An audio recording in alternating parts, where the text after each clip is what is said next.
Dulu bos saya pernah bilang, kalau ingin pekerjaan cepat selesai, berikan pekerjaan kepada orang yang cerdas tapi malas. Nah, inilah generasi Y. Berikan pekerjaan kepada orang yang cerdas tapi malas. Karena orang yang cerdas tapi malas, dia akan selalu mencari cara tercepat untuk menyelesaikan pekerjaan sesuai dengan target yang ditetapkan.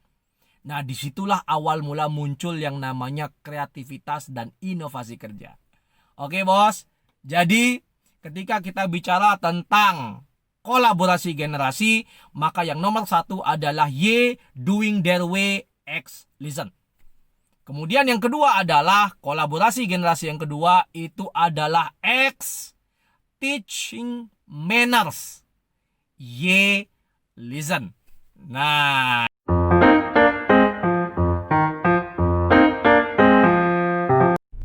halo bos, ketemu lagi dengan saya di sesi Coach Rama berbagi strategi. Alhamdulillah hari ini pekerjaan saya cepat, jadi cepat bisa sampai rumah.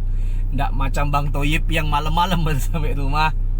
Namun sebelum saya sampai di rumah, saya kembali ingin berbagi bersama bos-bos semua mengenai fenomena-fenomena yang saya dapatkan dalam pekerjaan saya sehari-hari. Dan kali ini bos, sesi berbagi strategi, saya akan berbagi mengenai fenomena yang lagi santer dalam 1-2 tahun ke belakang dan mungkin sampai 5 tahun ke depan. Tema kita kali ini adalah alih generasi manajemen X ke Y. Oke, sudah mulai ngerasa ya bos? Permasalahannya adalah generasi Y atau generasi milenial ini sudah semakin mature bos. Jadi usia mereka yang paling tua saat ini sudah masuk di angka 40 tahun. Jadi kelahiran tahun 80 sedang sudah berusia 40 tahun. Dan milenial ini sudah waktunya mendapatkan kepercayaan untuk duduk dalam posisi kepemimpinan. Permasalahannya adalah apakah bos-bos semua yang berada di generasi sebelumnya sudah siap dalam transisi kepemimpinan ini? Oke, itu yang akan kita bahas kali ini bos.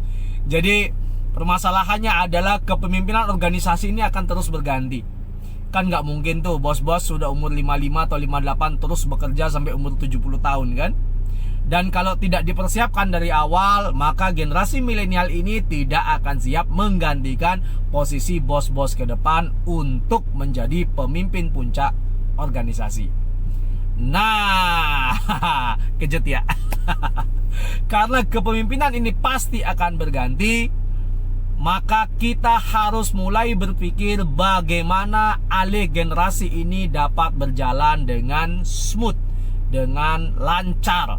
Oke, sehingga kepemimpinan ini tidak akan ada gap. Perusahaan yang kita adakan ini, yang kita menjadi manajemen di dalamnya, ini akan terus bisa sustain ketika kita sudah pensiun. Nah, kenapa ini lagi santer bos? Karena ini adalah masanya. Periode ini adalah periode transisi. Oleh sebab itulah berbagai macam permasalahan alih transisi dari generasi X ke generasi Y itu munculnya setahun 2 tahun belakang dan akan terus muncul hingga 5-10 tahun ke depan. Nah, inilah isu yang lagi santer bos. Fenomenanya banyak sekali. Banyak para klien-klien saya yang terutama generasi X itu yang sering mengatakan bahwa mereka tidak bisa percaya pada generasi Y. Karena generasi Y bukanlah generasi yang mengikuti proses. Mereka tidak comply pada proses. Mereka selalu ingin mencari cara yang paling cepat untuk mendapatkan hasil yang paling cepat. Semacam prinsip ekonomi bos. Menggunakan usaha yang sekecil-kecilnya mendapatkan hasil yang sebesar-besarnya. Dan itulah prinsip generasi Y atau generasi milenial. Jadi gapnya luar biasa. Itulah kenapa video ini kita buat. Kita akan jelaskan mengenai sukses dalam alih generasi, sehingga alih generasi transisi kepemimpinan di perusahaan yang kita cintai saat ini dapat berjalan dengan smooth. Sebenarnya tidak sulit, bos. Mudah sekali caranya. Makanya di sini saya akan bagikan 3. Cuma 3, bos. 3 cara sukses alih generasi. Sudah siap? Kita mulai ya, bos ya. Ketika kita ingin sukses dalam alih generasi kepemimpinan dari generasi X dan generasi Y, yang nomor 1 yang harus bos-bos pahami, meskipun bos generasi X atau generasi Y sama saja ya, pahami bahwa akan ada generation gap. Jadi generation gap itu ada, bos. Karena X dan Y itu memiliki budaya yang berbeda. Kalau kita bicara tentang X, berarti kita berbicara tentang orang yang suka pada proses, orang yang suka belajar sendiri, orang yang suka dengan challenge. Oke? Berbeda dengan generasi Y. Generasi Y adalah orang yang selalu berpikir bagaimana menghasilkan. Ya, sudah beda ya. Bukan bagaimana berproses, tapi bagaimana menghasilkan hasil yang sama dengan cara yang lebih cepat. Atau barangkali lebih gila lagi, bagaimana mendapatkan hasil lebih dengan cara yang lebih cepat atau lebih sederhana dari proses yang ada. Pertanyaan generasi milenial adalah kenapa harus pakai cara itu? Kenapa tidak kita ciptakan cara yang lebih baru? Smart ass ya. Tapi itulah generasi Y, generasi milenial. Karena begitu banyak informasi yang mereka dapatkan sehingga mereka memiliki wawasan yang luas sekali. Mereka membuka pemikirannya untuk hal-hal baru. Karena itulah dunia mereka. Dunia di mana gadget berkembang dengan keras, bagaimana game banyak sekali, dan mereka harus adapt ketika mereka ingin tetap bisa dikatakan cool ya, atau dikatakan sohib sama teman-temannya. Sehingga mereka adalah tipikal orang yang sangat beradaptasi terhadap kemajuan dan perubahan. Berbeda dengan generasi X, seperti yang saya bilang tadi, proses adalah yang utama, runutannya itu penting. Sehingga ketika kita ingin alih generasi, nomor 1 tadi, pahami dulu bahwa akan ada generation gap. Itu menjadi modal yang paling utama, sehingga pada akhirnya bisa terjadi pengertian satu sama lain antara X dan Y. Jadi bahasanya beda budaya itu pasti, karena beda generasi, bos. Oke? Jadi itu yang nomor 1, bos. Sehingga X tidak akan menuntut terlalu banyak pada Y, dan Y tidak akan menuntut terlalu banyak pada X. Karena itu yang terjadi ketika permasalahan alih generasi. X menuntut Y untuk comply dengan proses-proses, Y menuntut X untuk bersikap lebih bebas, tidak kaku dan lain sebagainya. X menuntut Y untuk belajar, sedangkan Y tidak suka belajar. Y sukanya itu discussion group, kelompok studi, nggak mau dia belajar sendiri. Jadi pahami generation gapnya terlebih dahulu, sehingga X tidak akan menuntut berlebihan terhadap Y, dan Y tidak akan menuntut berlebihan terhadap X. Jadi kalau kita memahami ada generation gap, bahasanya adalah kita belajar to understand others. Oke, sedap, bos ya. Itu yang nomor 1, memahami bahwa pasti akan ada generation gap, menjadi fondasi yang paling utama, paling kokoh untuk alih transformasi kepemimpinan. Itu yang nomor 1, bos. Lanjut nomor 2, bos ya. Yang nomor 2, ketika kita bicara tentang sukses dalam alih generasi, maka yang nomor 2 pertanyaannya adalah siapa yang harus berubah. Nah loh, ini kan yang sering terjadi ini. Jadi ada satu perusahaan IT itu mengontak saya untuk diskusi tentang strategi alih generasi, karena pemimpin mereka tidak yakin dengan bawahan yang ada, yaitu generasi milenial. Ketika di tengah diskusi, pertanyaan utama saya ketika diskusi bersama mereka adalah siapa yang berubah? Tanda tanya 2. Wah. Sehingga ketika mereka melihat, mereka langsung berpikir, siapa yang harusnya berubah, gitu kan? Nah, pertanyaannya adalah bukan tentang harus X atau harus Y. Ketika kita bicara bisnis berarti kita bicara tentang tantangan bisnis masa depan, bukan bicara memberatkan X atau memberatkan Y ya. Jadi kita sedang berbicara objektif tentang tantangan bisnis masa depan. Ketika kita bicara tentang bisnis masa depan, maka bisnis masa depan akan dipenuhi oleh customer yang berasal dari generation Y. Ya, betul bos.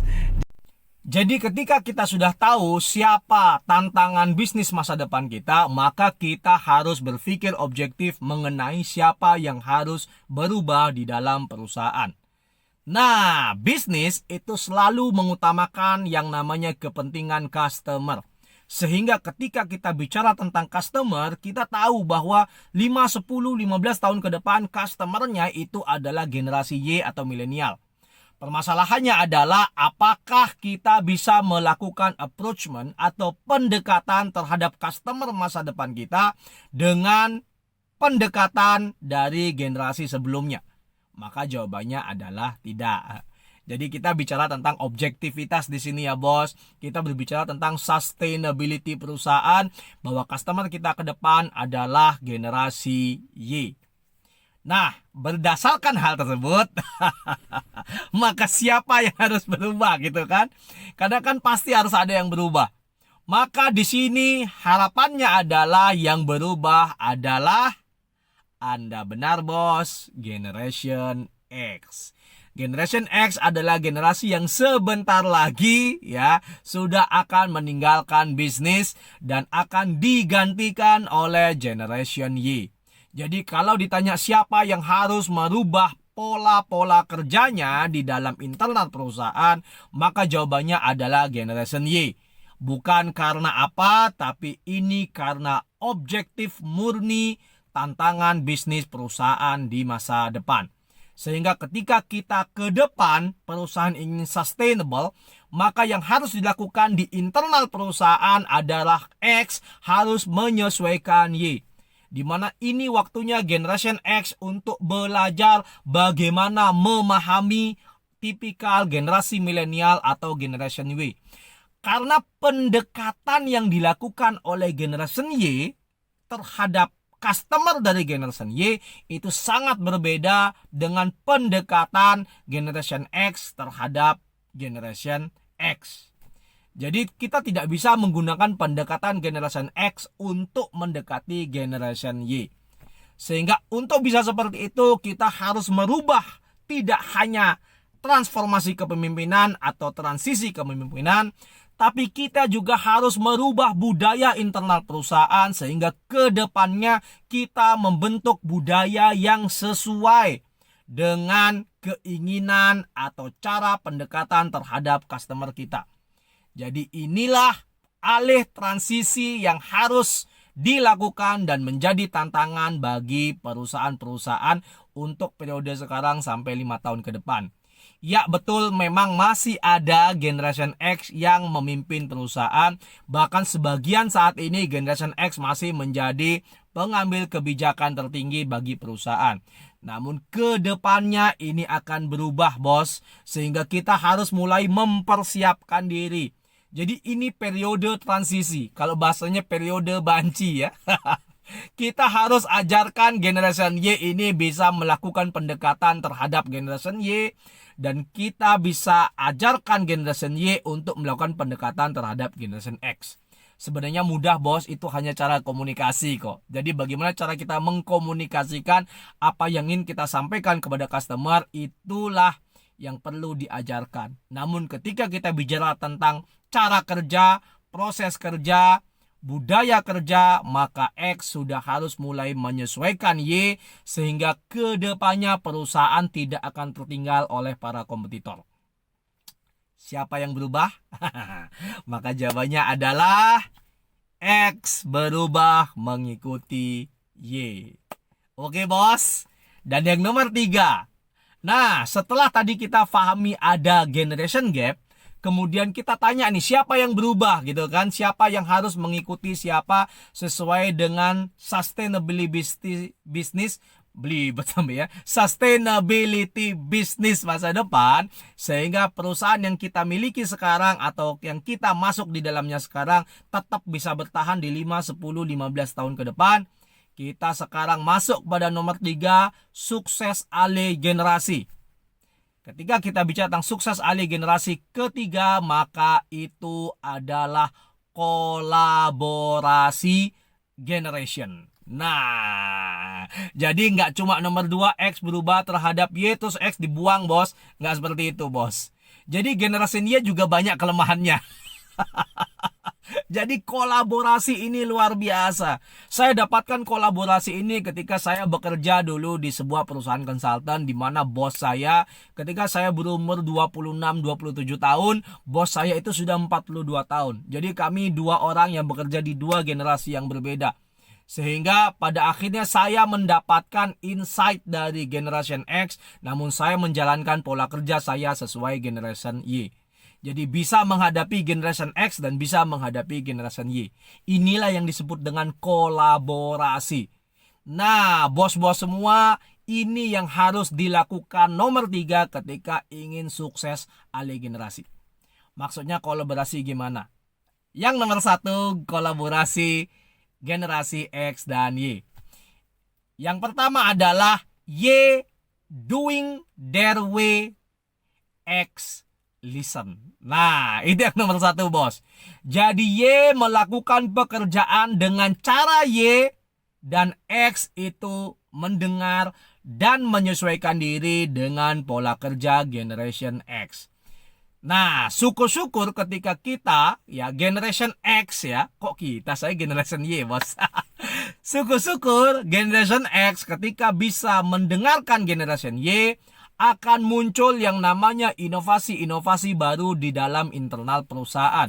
Sehingga perusahaan bisa bekerja lebih kencang karena mendapatkan kreativitas dan inovasi baru berdasarkan pola kerja Generation Y. Saya ingat dulu bos saya pernah bilang, kalau ingin pekerjaan cepat selesai, berikan pekerjaan kepada orang yang cerdas tapi malas. Nah, inilah Generation Y. Berikan pekerjaan kepada orang yang cerdas tapi malas. Karena orang yang cerdas tapi malas, dia akan selalu mencari cara tercepat untuk menyelesaikan pekerjaan sesuai dengan target yang ditetapkan. Nah, disitulah awal mula muncul yang namanya kreativitas dan inovasi kerja. Oke, bos. Jadi, ketika kita bicara tentang kolaborasi generasi, maka yang nomor 1 adalah Y doing their way, X listen. Kemudian yang kedua adalah kolaborasi generasi yang kedua itu adalah X teaching manners, Y listen. Nah, jadi X itu kelebihan yang paling utamanya dari Generation X itu adalah they have a very good manners. Jadi kalau di film itu dikatakan manner make it man. Wah, jadi seperti itu. Generasi X adalah generasi yang punya manner luar biasa, sopan santunnya luar biasa, bagaimana ngomong dengan orang luar biasa, bagaimana menghargai orang luar biasa, bagaimana mengikuti aturan itu luar biasa. Sehingga X ini memberikan mannernya yang luar biasa ini, menurunkan ilmu mannernya kepada generasi Y, dan generasi Y should listen. Karena kalau tidak dilakukan ini, bos, yang terjadi adalah generasi Y akan kebablasan dan tidak akan ada etika kerja atau work ethics. Karena orang yang terlalu kreatif, terlalu inovasi cenderung menabrak aturan. Tidak punya sopan santun gitu kan. Jadi inilah kolaborasi yang dilakukan di mana X mengajarkan kepada Y mengenai manners. Bagaimana Y harus melakukan pekerjaannya dengan etika yang benar dan Y harus mendengarkan. Oke, Y. Sehingga inilah kolaborasinya. Y doing their way, X listen. X teaching manners, Y listen. Jadi Y itu bagaimana melakukan kerjanya dan X itu bagaimana bermanner dalam melakukan kerjanya. Sehingga kerja dan manner ini atau etika ini disatukan, maka disitulah kolaborasi generasi yang akan menciptakan sukses ale generasi di dalam perusahaan bos-bos semua. Oke bos? Nah, sukses ale generasi ini bila new leader melakukan YWX manner. Oke? Semoga video ini bisa bermanfaat dan menjawab fenomena yang sedang terjadi dalam 1-2 tahun belakangan dan 5-10 tahun ke depan. Semoga bos-bos semua dapat melakukan transformasi alih generasi kepemimpinan di dalam perusahaan dengan smooth, dengan mulus, sehingga bisnis-bisnis kita akan bisa sustainable dalam 5-10 tahun ke depan. Ingat bos, subscribe ya. Kejut dikira apa ya. Ingat subscribe untuk selalu mendapatkan video-video berbagi strategi dari saya. Channel YouTube kita namanya After Coach Insight. Ingat di subscribe sehingga kita bisa selalu berbagi dan membantu bos-bos semua untuk meningkatkan produktivitas, efektivitas, dan efisiensi dalam berbagi strategi bisnis, strategi manajemen, dan strategi karir dalam bisnis bos-bos semua. Semoga bermanfaat. Saya mau masuk ke dalam rumah dulu. Oke bos, bye semuanya. Always work smart ya bos. Bye.